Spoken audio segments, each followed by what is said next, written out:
நீங்கள் பார்த்து கொண்டிருப்பது உங்கள் ஜாஷ்வா டிவி. சகல ஜனங்களுக்கும் நற்செய்தி.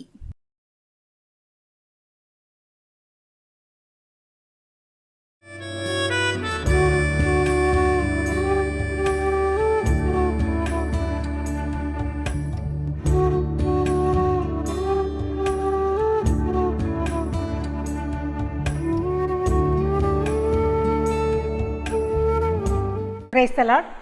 இயேசு கிறிஸ்துவின் நாமத்தினாலே ஜாஷ்வா டிவி நேயர் அனைவருக்கும் அன்பின் வணக்கத்தையும் வாழ்த்துதலை நான் தெரிவித்துக் கொள்கிறேன். இந்த நாளில் கூட நம்ம கதையை கேட்பதற்கு முன்பாக நம்முடைய தலைகளை தாழ்த்தி ஆண்டு சமூகத்தில் ஏசப்பா எங்களோடு பேசணும்னு சொல்லி நம்ம கேட்போம்.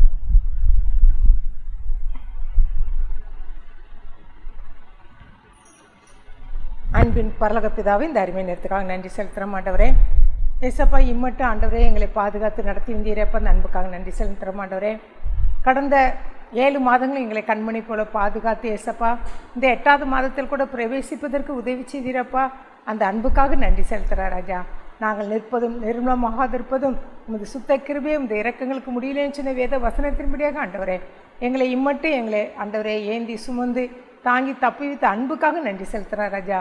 இந்த மாதம் முழுவதும் புதிய கிருபைகள், புதிய ஆசீர்வாதங்கள், புதிய நன்மைகளால் எங்களை நிரப்பி நடத்த முடியாத செபிக்கிற மாட்டவரே நம்முடைய கரத்தில் ஒப்பு கொடுக்கிற ராஜா. ஏசப்பா, இந்த ஊழியங்களையும் அதிகமாக நீர் ஆசீர்வதிக்க முடியாத ஜெபிக்கிற மாட்டவரே. அதற்காக பிரயாசப்படுகின்ற அப்பா சகோதரன் குடும்பத்தை ஆசீர்வதித்து உயர்த்த முடியாத மேன்மைப்படுத்த முடியாத ஜெபிக்கிற மாட்டவரே. இதற்காக கொடுக்கின்ற பிள்ளைகள், இதற்காக உழைக்கின்ற பிள்ளைகள் எல்லாரும் நீர் ஆசீர்வதிக்க முடியாத ஜெபிக்கிற மாட்டவரே. இந்த தெய்வீக சித்தம் திட்டம் மாத்திரம் ஆண்டவரே இந்த ஊழியத்தை நிறைவேற்றி கொடுக்க போகிறீங்கப்போ அந்த அன்புக்காக நன்றி செலுத்துகிற ஆண்டவரே. இந்த நேரம் முழுவதும் அதை இதை பார்க்கின்ற ஆண்டவரே அநேக பேர் ஆண்டவரே இதை பார்த்து கொண்டிருக்க அவர்களை நீர் ஆசீர்வதிக்க முடியாத ஆண்டவரே. ஏசப்பா, அவர்கள் என்னென்ன தேவையோடு இருக்கின்றார்களோ ராஜா, இந்த நேரத்தில் ஆண்டவரை கதை கேட்பதற்காக அவளோடு இருக்கின்ற ஒவ்வொருவரையும் நீர் ஆசீர்வதிக்க முடியாத பார்க்கின்ற கேட்கின்ற ஒவ்வொருவரையும் ஆண்டவரே அபரிவிதமாக நீர் ஆசீர்வதிக்க முடியாத, அவருடைய தேவையெல்லாம் சந்திக்க முடியாத, அவர்கள் கண்ணீரெல்லாம் துடைக்க முடியாத ஆண்டவரே, அவர்கள் நெருக்கங்கள் பாடுகள் உபத்திரவத்திலிருந்து விடுதலை கொடுக்க முடியாத செபிக்கிறோம் ஆண்டவரே. இந்த நேரம் பொறுப்படுத்திக் கொள்ளுங்கப்பா. ஆசீர்வதியும் வளர்த்து இயேசுவிலே ஜெபிக்கிறோம் நல்ல பிதாவே, ஆமேன்.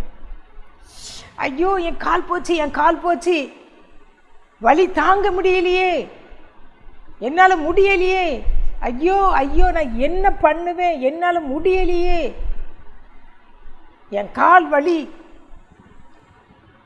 என்னால் தாங்க முடியல, ஐயோ ஒரு பக்கம் ரத்தம் சொட்டுது, சொட்டுன்னு வடியுது, நான் என்ன செய்வேன் அப்படின்னு சொல்லிட்டு ஒரு அருமையான குட்டி தங்கச்சி, ஒரு வாலிப மகள், 17 வயது மகள் என்ன செய்தா, ரொம்ப அந்த கால்னால் அங்கேயும் இங்கேயும் ஓடி வரும்போது ஒரு காலில் முள் குத்துறதுனால அந்த வலியை தாங்காதபடி அந்த மகள் என்ன செய்கிறா, கதறுறா.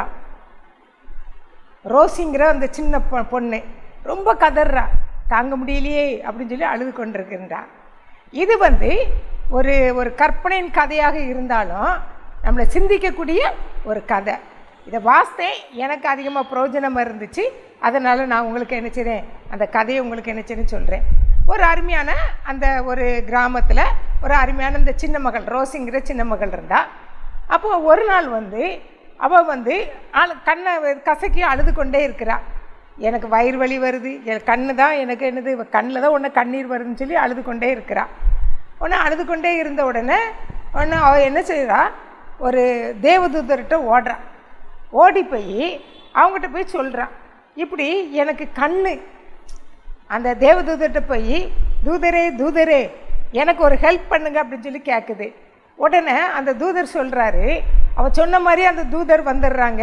அந்த கற்பனை கதைகள் தான், இது உண்மை சம்பவம் இல்லை, ஒரு கற்பனை கதையாக நான் இதை உங்கள்கிட்ட நான் சொல்கிறேன். அப்போ அந்த தூதர் உனக்கு என்ன வேணுமா அப்படின்னு சொல்லி கேட்குறாங்க. அப்போ சொல்லும்போது ஏன் புலம்பி கொண்டிருக்கின்ற, ஏன் அழுது கொண்டிருக்கான்னு சொல்லி கேட்குறாங்க. அப்போ கேட்கும்போது தான் அந்த அம்மா அந்த சின்ன பொண்ணு சொல்லுது, பாருங்க என் கண்ணில் எப்போ பார்த்தாலும் என்னது கண்ணீர் வடிந்து கொண்டே இருக்குது, எதுக்கு எடுத்தாலும் யாராவது நம்மளை பேசிட்டா ஏதாவது கவலைப்பட்டாலும் கண்ணில் தான் கண்ணீர் வருது, இல்லைன்னா எனக்கு வயிறு வலிச்சா கூட நான் என்ன செய்கிறேன், என் கண்ணில் தான் கண்ணீர் வருது, என் கை அடிபட்டாலும் என் கண்ணிலேருந்து கண்ணீர் வருது, அதுக்கப்புறம் என் காலில் அடிபட்டாலும் எனக்கு கண்ணில் தான் கண்ணீர் வருது. அதனால் சரீரத்தில் எந்த உறுப்பு பாதிக்கப்பட்டாலும் என் கண்ணு தான் என்னது முதலாவது கண்ணீர் வடிக்குது. இல்லைன்னா ஒரு தூசி பட்டால் கூட ஏதோ காற்றுல நம்ம வெளியில் போய் நிற்கிறோம்னு சொல்லி வெளியில் போனால் காற்றுப்படுது, காற்றில் வந்து தூசி பறந்து வந்து அது முழுவதும் என் கண்ணில் நினச்சிடுது பட்டுருது. அந்த தூசி கூட வேற எங்கேயாவது படக்கூடாதா? முகத்தில் படலாம், இல்லைன்னா உடம்புல படலாம், கையில் படலாம், காலில் படலாம். அது இருந்து என் கண்ணில் போய் நினச்சிச்சு தூசி போட்டுருச்சு. தூசி பட்ட உடனே அந்த தூசியை வெளியில் எடுக்கிற முன்னாடி நான் படுற பாடு போதும். இல்லை நான் ஒரு கண் வலி வந்துடுச்சுன்னு வச்சுடுங்களேன், அதுக்கும் நான் தான் உட்காந்து வேதனைப்பட்டு கொண்டிருக்கின்றேன். போதும் தூதரே எனக்கு போதும், இந்த வலி வேண்டவே வேண்டாம். அதனால் உங்கள்கிட்ட நான் ஒரு வேண்டுகோள் கொடுக்குறேன். எனக்கு இந்த கண்ணுக்கு பதிலாக என்ன கொடுக்கணும்? நீங்கள் என்ன செய்யணும்?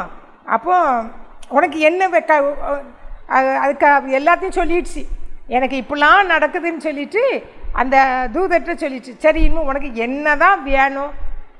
கண்ணில் உனக்கு இப்படி பிரச்சனைன்னு சொல்லி சொல்கிறா. அதனால் உனக்கு நான் என்ன தான் செய்யணும்? உதவின்னு கேட்குறா, என்ன தான் செய்யலாம் அப்படின்னு சொல்லி கேட்கும்போது உடனே ஆண்டவர் சொல்கிறாரு. அப்போ யோசிக்குது அந்த பொண்ணு, நீ உனக்கு என்ன வேணும் நீயே கேளு, நான் கொடுக்க மாட்டேன், நீ கேட்டதை நான் கொடுக்குறேன் அப்படின்னு சொல்லி சொன்ன உடனே அப்போ அந்த மகா கேட்குறா, எனக்கு இந்த கண்ணுக்கு பதிலாக எனக்கு காலை கொடுங்களே, இந்த கண் வேண்டாம், இந்த கண்ணால் நான் என்ன செய்கிறேன், எப்போதும் அழுது கொண்டிருக்கிறேன், என் சரீரம் எங்கே பாதிக்கப்பட்டாலும் என் கண்ணு தான் முதல்ல அழுது, அதனால் எனக்கு கண் வேண்டாம், எனக்கு காலே கொடுங்க அப்படின்னோடனே உடனே அந்த தேவதூதர் சரி மகளே நான் உனக்கு காலே கொடுக்குறேன் அப்படின்னு சொல்லி என்ன செய்கிறாரு, காலை கொடுத்துட்றாரு. இந்த காலோடு அந்த பொண்ணு என்ன பண்ணுறாங்கன்னா அதுக்கு ரொம்ப சந்தோஷம். ஹை ஜாலி, எனக்கு ரொம்ப ஜாலியாக இருக்குது, இந்த காலை வச்சு நான் என்ன செய்வேன், நான் நல்ல ஊரெல்லாம் சுற்றி வருவேன், அடுத்தபடி எங்கே போனாலும் வெளியூருக்கு போனாலும் போயிடுவேன், ஸ்கூலுக்கு போகிறதுக்கு நல்லது, காலேஜுக்கு போனாலும் எனக்கு என்னது கால் இப்போ நல்ல காலாக இருக்குது, என் ஃப்ரெண்ட்ஸை பார்க்க போனாலும் என்ன செய்வேன், நான் ஜாலியாக இந்த கால்னால என்ன செய்வேன், நான் ஜாலியாக போவேன், இனிமேல் கண்ணுக்கு என்ன கிடையாது, வேலை கிடையாது அப்படின்னு சொல்லிட்டு இந்த பொண்ணு என்ன பண்ணுச்சு, ரோசிங்கிற பொண்ணு ஜாலியாக என்ன செய்து போகுது. போயிட்டு 2-3 நாள் ஜாலியாக போயிட்டு வந்துச்சு. ஒரு நாள் என்ன பண்ணுச்சு, இதே போல் நான் ஜாலியாக அவங்க மம்மிகிட்ட, மம்மி நான் வெளியில் போயிட்டு வரேன், என் ஃப்ரெண்ட்ஸை நான் பார்த்துட்டு வர போகிறேன் அப்படின்னு சொல்லிட்டு என்ன செய்து வெளியில் போச்சு. வெளியில் போய் ஃப்ரெண்ட்ஸோடு நல்லா ஜாலியாக என்ன செய்ச்சு, அங்கே இங்கேயும் ஓடி விளையாடுது. இப்போ அந்த இப்போ இருக்கிற பிள்ளைகள் அப்படி விளையாடலை, எல்லா செல்லுக்குள்ளேயும் இதுக்குள்ளேயும் நினச்சி விழுந்து கிடக்கிறோம். இந்த பொண்ணு என்னச்சு பண்ணுச்சு, திரும்ப ஜாலியாக விளையாடிட்டு இருக்கிறாங்க. விளையாடிட்டு இருக்கும்போது அப்போ என்னச்சு, காலில் ஒரு முள் குத்திடுச்சு. அது ஒரு பெரிய முள் குத்தினோன்னே அதுக்கு என்ன வந்துடுச்சு, நல்ல வலி வந்துச்சு. அப்போ தான் அந்த ரோசி அழ ஆரம்பிக்கா, ஐயோ என்னால் முடியலையே, வலிக்குது, ரத்தம் வருது அப்படின்னு சொல்லிட்டு என்ன செய்யுது, ரொம்ப அழ ஆரம்பிச்சிடுச்சு. என்ன பண்ணுச்சு, எனக்கால தாங்கவே முடியலையே, இந்த முள் அப்படின்னு சொல்லி கத்துறா, இந்த வலி என்னால் தாங்க முடியலையே, இது என்ன பொழப்பு, இதோடு நம்ம என்ன பண்ணியிருக்கலாம், எனக்கு இது தேவையே இல்லை, இந்த கால் எனக்கு என்ன தேவையே இல்லை அப்படின்னு சொல்லிட்டு நேராக வீட்டுக்கு ஓடுது. வீட்டுக்கு ஓடி மறுபடியும் அந்த தூதரை பார்க்குது. தூதர்கிட்ட போய் கேட்குது, தூதர் பாருங்கள், வலி தாங்க முடியலை, ஒரு முள் குத்திட்டு காலில், எனக்கு வலியே தாங்க முடியல, அதனால இந்த கால் எனக்கு வேண்டாம், எனக்கு அது பதிலாக என்ன கொடுங்க, எனக்கு இந்த பொழப்பு எனக்கு வேண்டாம், அதனால் எனக்கு என்ன கொடுங்க, கையாக கொடுங்க. இப்போ கண் வந்து எதா மாறிட்டு காலாக மாறிச்சு. இப்போ அது என்ன கேட்குது, எனக்கு கையாக தாங்க அப்படின்னு சொல்லி கேட்குது. ஆமாம், கையினால உனக்கு என்ன பயன், என்ன பிரயோஜனம் சொல்லி கேட்குது. நான் நல்ல ப்ரைஸ்லாம் நிறைய நான் வாங்குவேன்ல, ஸ்கூலில் வாங்குவேன், விளையாட்டில் வாங்குவேன், இன்னும் எத்தனையோ பரிசுகள், கிறிஸ்மஸ்க்கு எல்லோரும் பரிசு கொடுப்பாங்க, அப்படி நிறைய பரிசுகள் எனக்கு எங்கள் பேரண்ட்ஸ் கொடுப்பாங்க, எங்கள் ரிலேட்டிவ்ஸ்லாம் கொடுப்பாங்க, ஆனால் எனக்கு கை வேணும் அப்படின்னு சொல்லிட்டு அந்த தூதர்கிட்ட கேட்குறாங்க. உடனே தூதர் என்ன சொல்கிறாங்க, சரி உன் இஷ்டப்படி உனக்கு நான் என்ன செய்யிட்டேன், இப்போ நீ கையை கொடுத்துட்டேன் அப்படின்னு சொல்லி கையை கொடுத்துட்டு அந்த பிள்ளைக்கு ரொம்ப சந்தோஷம். இனிமே எனக்கு என்ன இல்லை, வலியே கிடையாது, நான் நிறைய பரிசுகளை என்ன செய்வேன், கையில் வாங்கி என்ன செய்வேன், வீட்டில் நிறைய சேர்த்து வைப்பேன் அப்படின்னு சொல்லிட்டு ஜாலியாக இருந்துச்சு. அடுத்த நாள் என்ன பண்ணிச்சு, ஸ்கூலுக்கு போச்சு.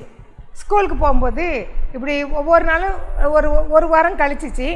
ஒரு நாள் என்ன பண்ணிச்சு, இந்த பொண்ணு ஸ்கூலுக்கு போயிடுச்சு.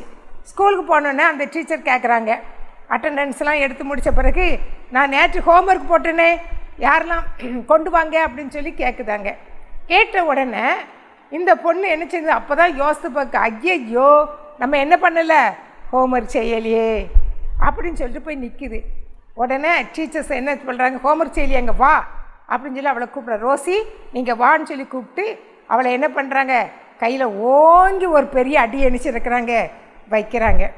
அந்த ஸ்கேலால் எணிச்சுதாங்க வேகமாக அடித்த உடனே அவளால் அதை என்ன செய்ய முடியல, தாங்கவே முடியலை. ஐயோ இப்போ என்னால் வலி தாங்க முடியலையே. ஹோம்ஒர்க் அதை செய்யிட்டு வந்தது, இவள் வந்து என்ன சொல்லி செய்யலை. உடனே அவள் என்ன கையை நீட்டினோன்னே கையில் நினச்சி ரொம்ப அடிச்சிட்டாங்க. அடித்த உடனே ஐயோ கொடுமை கொடுமை தாங்க முடியலையே, இந்த வலியை என்னால் தாங்க முடியலேன்னு சொல்லி என்னது அப்படியே கத்துறா. ஆனால் இந்த காலத்தில் நமக்கு என்ன கிடையாது, பிள்ளைகளுக்கு ஸ்கூலில் ஸ்கேல் வச்சு அடியே கிடையாது, பிள்ளைகளை அடிக்கக்கூடாது அப்படின்னு சொல்லிட்டு என்ன செய்கிறாங்க, பிள்ளைகளை இஷ்டத்துக்கு என்னச்சு நம்ம வளர விடுறோம். ஆனால் இந்த மகளை வந்து என்ன பண்ணாங்க தெரியுமா, அடிச்சிட்டாங்க. ஹோம்ஒர்க் செய்யணும்னு நினச்சி அடிச்சிட்டாங்க. உடனே அது வந்து சொல்லுது, ஐயோ கொடுமை கொடுமைன்னு சொல்லி கத்துது. அந்த வலது கண்ணு ஒன்று சொல்லுது, கடவுளே எனக்கு இது வேண்டாம், எனக்கு இது வேண்டாம். கையாக இருந்தால் நிறைய ப்ரைஸ் வாங்கணும்னு நினச்சேன், ஆனால் பரிசாக நிறைய அடி தான் நான் வாங்குகிறேன், எனக்கு போதும் போதும், எனக்கு இந்த கையே வேண்டாம், எனக்கு இந்த கையே வேண்டாம், காலும் வேண்டாம், இப்போ எனக்கு கையும் வேண்டாம் அப்படின்னு சொல்லிட்டு நேராக தூதர்கிட்ட ஓடுது. ஓடி தூதரே எனக்கு கை வேண்டாம், பரிசு வாங்கலான்னு நினச்சேன், ஆனால் டெய்லி நான் என்ன செய்தேன், அடி தான் நான் வாங்கிட்டு இருக்கிறேன், போதும் எனக்கு இந்த போதும், பெரிய கொடுமையாக இருக்குது அப்படின்னு சொல்லிட்டு அந்த லூஸ் பிடிச்ச டீச்சர்ஸ்லாம் வந்து என்ன செய்கிறாங்க, ஹோம்ஒர்க் செய், அதை செய், இதை செய்யின்னு சொல்லி என்ன செய்கிறாங்க, கொடுமைப்படுத்திக்கிட்டு இருக்கிறாங்க. செய்யலைன்னா அடி தான் நான் வாங்குகிறேன் அப்படின்னு சொன்ன உடனே எனக்கு என்ன செய்யுங்க, எனக்கு இனிமேல் என்ன செய்ய, இதான் கடைசி, நான் இனிமேல் வேறு எதுவும் கேட்க மாட்டேன், எனக்கு வாயாக கொடுத்துருங்க. நீங்கள் வாயாக கொடுத்துட்டா நான் என்ன செய்வேன், நிறைய பேசுவேன், அடுத்தப்பல நிறைய நான் என்ன செய்வேன், சாப்பிடுவேன். அதனால் என்ன வராது, வலி வராது. அதனால் எனக்கு நீங்கள் என்ன செய்யணும், இந்த ஒரு முறை இதான் லாஸ்ட்டு, எனக்கு என்ன செய்ய கொடுங்க அப்படின்னு சொல்லி தூதர் சொல்கிறாங்க. ஆமாம் நீ சொன்ன மாதிரி தான், இதான் லாஸ்ட்டு, இன்னும் வேறு எதுவும் மாற்ற முடியாது, இதை மட்டும் நான் உனக்கு தாரேன். எதை கொடுக்குறேன், வாயா கொடுக்குறேன்னு சொல்லிட்டு அந்த கண் இப்போ என்ன செஞ்சு வாயாக மாறிடுச்சு. கண்ணு காலாக மாறி கையாக மாறி இப்போ வாயாக மாறிடுச்சு. வாயாக மாறினோன்னே இதுக்கு ரொம்ப சந்தோஷம்னா அவங்க அம்மாட்ட நமக்கு தான் இன்னும் வழியே இருக்காத அப்படின்னு சொல்லி நம்ம இஷ்டம் போல் சாப்பிடலாம், இஷ்டம் போல் பேசலாம் அப்படின்னு சொல்லிட்டு ஃப்ரெண்ட்ஸ்லாம் ஸ்கூல்கிட்ட அவார்டுக்குள்ள வாயாடி மாதிரி. அப்போ தான் எல்லோரும் சொல்கிறாங்க, இந்த பொண்ணு என்ன இப்போ ரொம்ப வாய் பேசுகிறா, வெறும் வாயாடியாக இருக்கிறாளே அப்படின்னு சொல்லி சொல்கிறாங்க. அது மாத்திரம் இல்லை, வீட்டுக்கு வந்த உடனே அவங்க அம்மாட்ட மம்மி எனக்கு அதை வச்சு தாங்க, எனக்கு சாப்பாடு, எனக்கு ஐஸ்கிரீம் வாங்கித்தாங்க அப்படின்னு சொல்லி ஒவ்வொன்றா ஸ்வீட்ஸ் வாங்கித்தாங்க, இப்படி எல்லாம் கேட்குறா. இதுக்கு முன்னாடி இப்படி இருந்தது இல்லையே, இப்போ நீ என்ன இஷ்டத்துக்கு நீ கேட்குறிய அப்படின்னு, எனக்கு வேணும், எனக்கு நீங்கள் வாங்கி தாங்க அப்படின்னு சொல்லி பிடிவாதமாக நினச்சிடா சொல்கிறா. உடனே நான் உடனே நினச்சது இது வந்து அப்போ சரி அப்படின்னு சொல்லிவிட்டு அவங்க அம்மா என்ன பண்ணுறாங்க, சரி அப்படின்னு சொல்லிட்டு என்ன பண்ணுறாங்க, உனக்கு அவளுக்கு தேவையானது எல்லாம் செய்து கொடுக்குறாங்க. கோழி, மட்டன் எல்லாம் செய்து கொடுக்குறாங்க. எனக்கு பிரியாணி வேணுங்கிறா, பிரியாணி செய்து கொடுக்குறாங்க. இப்படி 10 நாள் அவள் வாழ்க்கை இஷ்டத்துக்கு சாப்பிட்றா, இஷ்டத்துக்கு என்ன பண்ணுறா, நல்லா வாய் பேசுகிறா, அடுத்தது இஷ்டத்துக்கு ஐஸ்கிரீம் ஸ்வீட்ஸ் எல்லாம் சாப்பிட்றா. இதனுடைய பலன் வந்து ரொம்ப அவளுக்கு ரொம்ப சந்தோஷம்.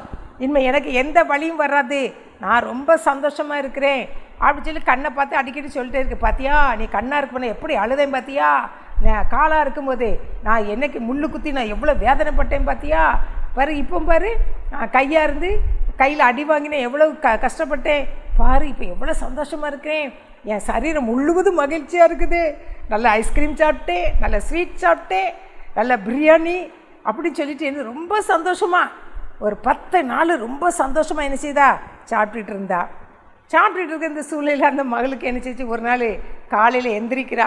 காலையில் எந்திரிக்கும் போதே மம்மி மம்மின்னு சொல்லி அழுறா. மம்மி ஓடி வந்து என்னம்மா என்னாச்சின்னு சொல்லி கேட்குறாங்க. ஐயோ பல் வலிக்குதே அப்படின்னு சொல்லிட்டு என்ன சொல்லிச்சான் அந்த பொண்ணு, என்ன சொல்லிச்சான், அழ ஆரம்பித்தான். அவர்கிட்ட என்ன சொல்லியிருந்தா, நான் உங்களை தொந்தரவு பண்ண மாட்டேன் தூதரே, இதான் கடைசி, நான் உங்களை தொந்தரவு பண்ண மாட்டேன், நான் இனிமேல் எல்லாம் சாப்பிட்டு சந்தோஷமாக இருப்பேன்னு சொன்னவா இப்போ என்ன பண்ணுறா, கையில் இதில் விரலை வச்சுட்டு கையை வச்சுட்டு மம்மி எனக்கு வலிக்குதே, எனக்கு தாங்க முடியலையே அப்படின்னு சொல்லிட்டு என்ன செய்கிறா, ஒன்று அவங்க மம்மிகிட்ட என்ன செய்கிறா அழ ஆரம்பிச்சா. அன்றைக்கி ஸ்கூலுக்கு லீவை போட்டுட்டு என்னை இப்போமே டாக்டர்கிட்ட என்கிட்ட கூட்டிகிட்டு போங்க அப்படின்னு சொல்லி, நம்ம பல்வலி வந்தால் நம்மளால் தாங்க முடியாது. அதே போல் இந்த மகளுக்கு பல்வலி வந்து தாங்க முடியாமல் அந்த அம்மா என்ன பண்ணாங்க தெரியுமா, அவங்க அம்மா வந்து ஹாஸ்பிட்டல் கூப்பிட்டு போனாங்க. டென்டிஸ்ட்டை கூப்பிட்டு போகிறாங்க. அவங்க பல்லை பார்த்துட்டு அவங்க அந்த டாக்டர் வந்து அவங்க அம்மாட்ட சொல்கிறாங்க, சொத்தா ஜாஸ்தியாக இருக்குது, அதனால் அவளை கண்டிப்பாக நம்ம என்ன செய்யணும், பல் பிடுங்கினா தான் அந்த சொத்தை என்ன செய்யும் போகும் அப்படின்னு சொல்லி சொன்ன உடனே என்ன பண்ணிட்டாங்க அவங்க மம்மி, சரி பல்லை பிடுங்கி போடுங்க அப்படின்னு சொல்லிட்டாங்க. போட்ட உடனே அந்த டாக்டர் வந்து என்ன பண்ணுறாங்க, பல் எடுக்கணும் என்ன செய்வாங்க, உள்ளே என்ன செய்வாங்க, இன்ஜெக்ஷன் போடுவாங்க. அவளை அதில் அந்த சேரில் படுக்க வச்சு இன்ஜெக்ஷன் போட்ட உடனே இந்த பொண்ணு அப்படி கதறா, ஐயோ எனக்கு வேண்டவே வேண்டாப்பா, ஆளை விடுங்கப்பா சாமி, போதும் எனக்கு இந்த வலியே வேண்டாம், இந்த ஊசியும் போட வேண்டாம்னு சொல்லி கதறா. அப்போ அவர் வந்து என்ன பண்ணுறாரு, பல்லை எடுக்கிறதுக்காக ஊசியை போட்டு அந்த பல்லை எரிஞ்சிட்டாங்க, புடிங்கி எரிஞ்சிட்டாங்க, வெளியில் தூக்கி எரிஞ்ச உடனே இந்த பிள்ளை அழுது, ஐயோ எனக்கு போதும், இனிமேல் நான் என்ன செய்வேன், எனக்கு இந்த வலி வாய்க்கில் போட்டால் நான் இன்னும் நிறைய சாப்பிட்டு சந்தோஷமாக இருக்கலாம்னு நினச்சேன், அந்த வாயினால் நான் பட்ட பாடு, பல்வலினால் நான் படுகிற பாடு போதுங்கடா சாமி, இனிமேல் எனக்கு வேண்டவே வேண்டாம், நான் மறுபடியும் கண்ணாவே இருக்கிறேன், இந்த கையும் வேண்டாம் காலும் வேண்டாம் வாயும் எனக்கு வேண்டாம், நான் கண்ணாவே இருந்துக்கிடுறேன் அப்படின்னு சொல்லிட்டு மறுபடியும் ஓடி போய் அந்த தூதர்கிட்ட போய் கேட்குது. அங்கே போய் என்ன செய்கிறேன், அலறாரு. நான் அந்த பிள்ளை அழுது, ஆண்டவரே என்னை காப்பாற்றுங்க, எனக்கு போதும், எனக்கு இது வாயும் எனக்கு வேண்டாம், நான் வலது கண்ணாவே நினச்சிறேன் இருந்துக்கிடுறேன்னு சொன்ன உடனே அவர் மறுபடியும் என்ன செஞ்சிட்டாரு, வலது கண்ணாவே மாட்டிட்டார். அதுக்கப்புறம் தான் அவள் என்ன செய்கிறா, அதுக்கு இன்னும் அந்த கண்ணு வந்து எப்படி அப்படியே அந்த கண்ணை அந்த வாயை வந்து கண்ணாக மாட்டிட்டார். இப்போ அவளுக்கு கண் என்னது இருக்குது, வலது கண்ணாவே இருக்குது. இதை பார்த்து இப்போ திருப்தியாக அவள் என்ன செய்கிறா, தன் வேலையை சந்தோஷமாக செய்கிறா, படிக்கிற வேலையை சந்தோஷமாக செய்கிறா. அதுக்கு பிறகு அழகிய உலகத்தை நல்லா சுற்றி பார்த்துட்டு வர்றா. இந்த கண் இருக்கிறதுனால எல்லாம் வந்து என்னது, கண்ணே சரீரத்தின் விளக்கு. அந்த கண் வந்து அந்த கண் சரீரத்தின் விளக்காக இருக்கிறதுனால அந்த கண் வந்து அது தெளிவாக இருந்தால் அந்த சரீரம் முழுவதும் எப்படி இருக்கும், வெளிச்சமாக இருக்கும். அந்த கண் தெளிவாக இருந்தால் சரீரம் முழுவதும் எப்படி தான் இருக்கும், வெளிச்சமாக இருக்கும். ஆனால் அந்த கண் கெட்டு போச்சுன்னா அந்த சரீரம் முழுவதும் என்ன செய்யும், இருளாக இருக்கும். இந்த பொண்ணு இதை அறியாதபடி அவள் என்ன பண்ணா, கண்ணு தான் நம்ம கண்ணு தான் சரீரத்தின் விளக்கு. அப்போ எல்லா அவையும் என்ன கஷ்டப்பட்டாலும் உன்னை கண்ணு தான் நம்ம காட்டி கொடுக்கும். அதை தெரியாதபடி அதில் திருப்தி இல்லாதபடி அவள் முறுமுறுத்ததுனால அவள் என்ன செய்தா, எல்லாவற்றையும் சந்தோஷத்தை எல்லாவற்றையும் என்ன செய்தா இழந்து இப்போ கஷ்டத்தை என்ன செய்தா பார்த்துக்கொண்டா. அதனால் நம்ம இந்த கதையின் மூலமாக நம்ம கற்றுக்கொண்டது, நம்ம இருக்கிற இதை வச்சு நம்ம என்ன செய்யணும், திருப்தியாக நம்ம என்ன செய்யணும், வாழணும். இன்றைக்கு நம்ம எல்லாரும் உடலில் என்ன ஒரே உறுப்பு தான், ஆண்டு சாயில உருவாக்கப்பட்ட நமக்கு நம்ம ஒரே நம்ம யாவருமே ஒரே உடலுக்கு சொந்தம். கண்ணு தனியாக, வாய் தனியாக, கண்ணு தனியாக, கை தனியாக அப்படின்னு கிடையாது. சரீரம் முழுவதும் ஒரே தான். கடவுள் எவ்வளவா நம்மளை என்ன செய்திருக்கிறாரு, நம்மளை அதிகமாக அழகாக அவர் சாயலாக நம்ம உண்டாக்கியிருக்கிறாரு, உருவாக்கியிருக்கிறாரு. நம்ம அதில் நம்ம என்ன செய்யணும், சந்தோஷமாக இருக்கணும். ஆனால் சந்தோஷப்படாதபடி, அதில் திருப்திப்படாதபடி, எனக்கு அது இல்லையே, எனக்கு இது இல்லையே, அவன் நல்லா வாழ்கிறானே, அவன் நல்லா வாழ்கிறாளே, ஆனால் எனக்கு மட்டும் நான் ஏன் இப்படி இருக்கிறேன், நான் ஏன் கஷ்டப்பட்டுட்டு இருக்கேன், எனக்கு ஒன்றுமே இல்லையே, இருக்கும்.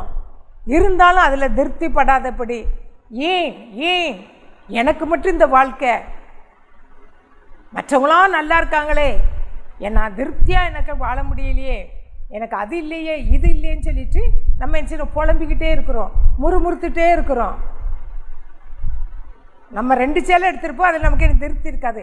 அவள் 5 சேலை எடுத்துருக்குறா அப்படின்னு சொல்லிட்டு நம்ம என்ன செய்வோம், மற்றவங்கள தான் செய்வோம், நோக்கி பார்ப்போம். அப்படி நோக்கி பார்க்க நம்ம என்ன செய்ய முறுமுறுக்க தான் செய்வோமே தவிர நமக்கு திருப்தியே என்ன செய்யறது காணப்படாது. மற்றவங்களும் நல்லா இருக்கட்டும், நாமளும் என்ன செய்யணும், நல்லா இருக்கணும். அந்த திருப்தி இருந்தாலே போதும். அவன் அப்படின்னு சொல்லிட்டு மற்றவங்களை நமக்கு முன் நிறுத்தி அவங்கள குறித்து நம்ம பேச நமக்கு ஒரு நாள் நமக்கு என்ன வராது, திருப்தியே படாது. அவங்க வாங்குறாங்களா, வாங்கட்டும். அவங்க சம்பாதிக்கிறாங்க, உழைக்கிறாங்க, நல்லா என்ன செய்யட்டும், கார் வாங்கட்டும், வீடு வாங்கட்டும், செழிப்பாக இருக்கட்டும் சொல்லி நம்ம என்ன செய்யணும், சந்தோஷப்படணும். மற்றவங்க வாழ்கிற பார்த்து நம்ம என்ன சந்தோஷப்படணும். இல்லைன்னா ஐயோ அவள் நல்லா வாழ்ந்துட்டாளே, அவள் நல்லா இருக்கிறாளேன்னு சொல்லி பொறாமப்பட்டா நம்ம ஒரு நாள் நம்ம என்ன செய்ய திருப்திப்படவே முடியாது. எல்லாரும் நல்லா இருக்கணும் அப்படிங்கும்போது நமக்கு ஆண்டவர் அமைச்சது திருப்தியை தான் கொடுப்பாரு. இல்லைன்னா மற்றவங்கள பார்த்துன்னா நம்ம சரீரம் என்ன செய்யும், எல்லா அவயங்களும் என்ன செய்யும், அப்படியே பாதிக்கப்படும். நம்ம மற்றவங்கள குறை சொல்லி மற்றவங்கள பார்த்து பொறாமப்பட்டு நம்முடைய முறுமுறுத்து திருப்தி இல்லாமல் இருந்தால் நம்முடைய சரீரம் பாதிக்கப்படும், நம்ம இருதயம் பாதிக்கப்படும். மற்றவங்களை பார்க்கும்போதே ஒரு பொறாமை கண்ணோடு தான் நம்ம என்ன செய்வோம், பார்ப்போம். அப்படிப்பட்ட காரியம் நம்மளத்தில் காணப்படாதபடி இன்றைக்கு நம்ம தீர்மானம் எடுப்போம். இருக்கிறதுல ஆண்டு நம்மளை திருப்தியை படைச்சிருக்கிறாரே, அதுக்காக ஆண்டுக்கு நம்ம நன்றி சொல்லுவோம்.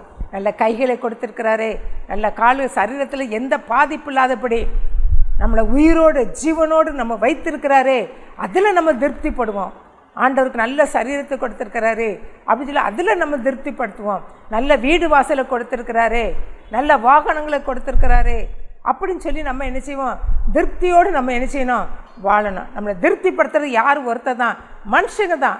தேவன் மாத்திரம் தான் நம்மளை என்ன செய்ய திருப்திப்படுத்த முடியும். மனுஷர்களால் நம்மளை திருப்திப்படுத்தவே முடியாது. நம்ம கஷ்டம் வருதா, பிரச்சனை வருதா, பாடுகள் வருதா, உடனே மனுஷங்களை நோக்கி நம்ம என்ன செய்யக்கூடாது, ஓடக்கூடாது. அவர்களால் திருப்தி படுத்த முடியாது. எவ்வளோ நாள் உங்களால் உங்களுக்கு உதவி செய்ய முடியும்? ஒரு சகோதரன் சகோதரி இருக்கிறாங்கன்னு வச்சுக்கோங்களேன், அவங்க கஷ்டப்பட்டா அவங்கள்ட்ட போய் ஓடி போய் எனக்கு அதைத்தா இதைத்தா, நீ நல்லா இருக்கியே, நீ எனக்கு தான்னு சொல்லி கேட்டு எத்தனை காலத்துக்கு அவங்க செய்ய முடியும்? ஆனால் அதே நேரத்தில் நீ ஆண்டவர் சமூகத்தில் போய் ஓடி, ஏசப்பா எனக்கு இந்த தேவை, எனக்கு சந்திங்கப்பா, எனக்கு இந்த காரியத்தில் என்னை திருப்திப்படுத்துங்கன்னு சொல்லும்போதே ஆண்டவர் என்ன செய்கிறாரு, நம்ம தேவைகளை சந்திக்கிறாரு. மனுஷங்கிட்ட ஓடி போனால் அவங்க எவ்வளோ காலம் நம்மகிட்ட கொடுத்து முடியும்? அவங்களே என்ன செய்வாங்க, நம்மளை பார்த்தாலும் பயந்து ஓடிடுவாங்க.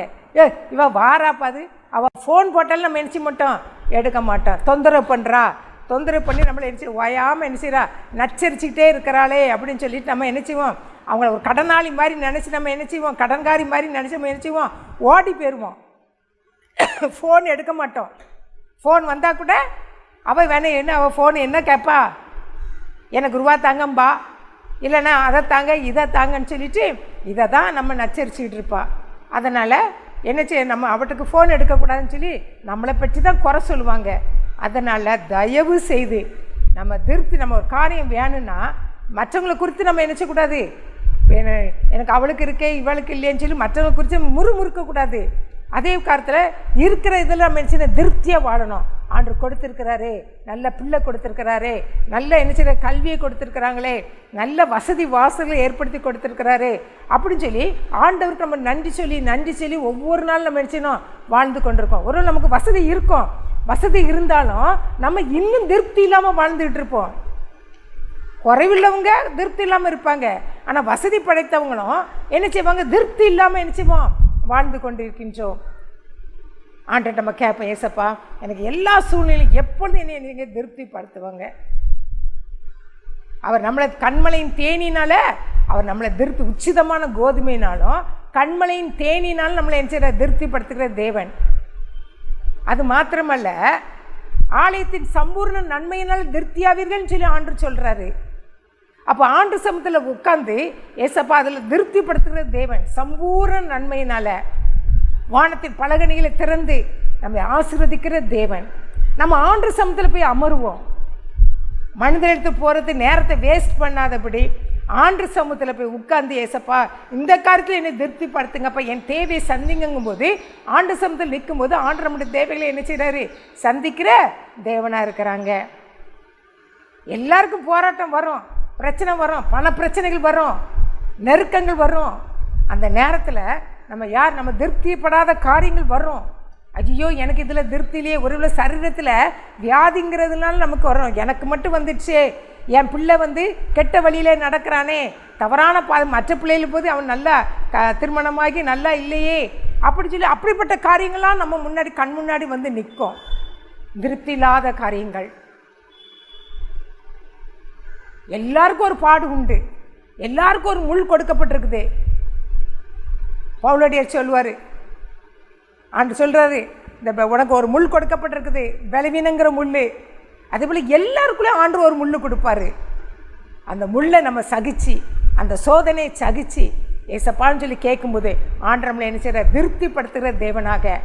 அவர் ஒருத்தரால் தான் நம்மளை திருப்திப்படுத்த முடியும். மனுஷரால் திருப்திப்படுத்தவே முடியவே முடியாது.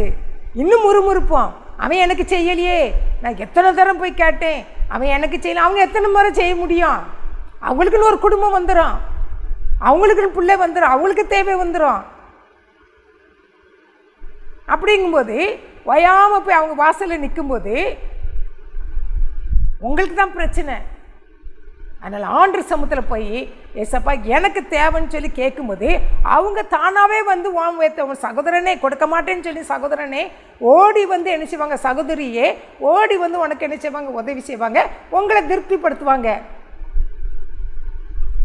அதனால் நம்ம திருப்திப்படுத்துறது இயேசு மாத்திரம்தான். அவர் மாத்திரம்தான் உச்சிதமான கோதுமைனாலும் கண்மலையின் தேனினால் நம்ம திருப்திப்படுத்துகிறாரு.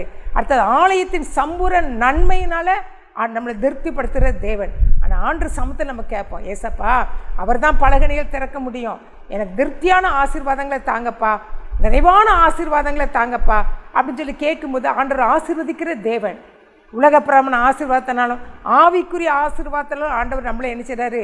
நிரப்புற தேவன். அப்பத்தை அனுதினமும் நம்ம அப்பத்தை போஷிக்க கொடுக்குற தேவன் அவர் தான்.